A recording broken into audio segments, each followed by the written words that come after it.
ချင်ပြည်နယ်မှာဖေဖော်ဝါရီလအတွင်းကစစ်ပွဲတွေရုတ်တရက်ဆိုသလိုရပ်တန့်သွားပေမဲ့စစ်ဘေးဒုက္ခသည်များဟာလူသားချင်းစာနာရမယ့်အကြက်တဲကိုဆိုက်ရောက်နေပြီလို့ကချင်နှစ်ချင်းခရစ်ယာန်အဖွဲ့ချုပ်ကပြောဆိုလိုက်ပါတယ်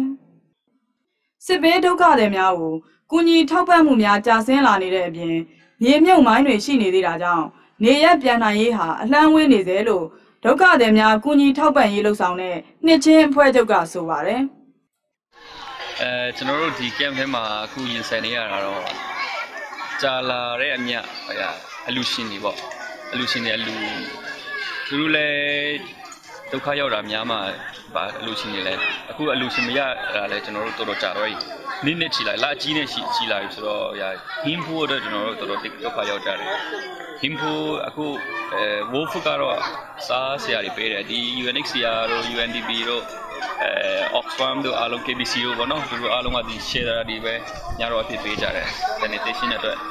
အဲ့လိုမျိုးတွေပဲပေးကြတော့အခုစားရတော့ရတော့တော်တော် management လုပ်ရတယ်တော်တော်ခက်တယ်ကျွန်တော်တို့အခုပတ်စံမရှိလို့ပေါ့နော်အချက်သေးနေတော်တော်ခံရနေရတယ်2017ဇွန်လကစတင်ခဲ့တဲ့မြန်မာအစိုးရတပ်နဲ့ KIA တပ်တွေကြားစစ်ပွဲတွေကြောင့်ဒုက္ခသည်ပေါင်း8000ကျော်ဟာနေရက်တွေကိုစွန့်ခွာပြီးယာယီဒုက္ခသည်စခန်းတွေမှာယာတိဥရုဒဏ်စားဝတ်နေရေးကြက်တဲတဲ့ဒဏ်တွေကိုခါးစည်းခံခဲ့ရပါတယ်။မြန်မာအစိုးရက2012ကစပြီးကချင်ပြည်နယ်ကဒုက္ခသည်တွေကိုကူညီထောက်ပံ့မှုတွေပိတ်ဆို့ထားလိုက်ချိန်ကစလို့ဒုက္ခသည်တွေဟာလူသားချင်းစာနာရမယ့်အကြက်တဲကြီးကိုရင်ဆိုင်နေရတာဖြစ်တယ်လို့ဆိုပါတယ်။အရှင်ပြေလို့ကျွန်တော်တို့ကြည်ပတ်နေရတာပဲ။ဒါပေမဲ့အဓိကတော့စိတ်ဖိစီးကအများများတယ်။လူကအလုံးနဲ့ပဲစိတ်ကပျော်ရဆိုတော့အလုံးမရှိဘူးအလုံးနဲ့ဖြစ်တယ်ပြီးတော့အပြင်နဲ့သွားလို့မရဘူးဆိုတော့ကျွန်တော်တို့ကစိတ်ထဲမှာအရန်မွန်းကြတယ်ပေါ့အဲ့လိုမျိုးတကယ်စိတ်တစားဖြစ်လာမလို့အဲ့လိုမျိုးခံစားရတယ်စိတ်ထဲမှာ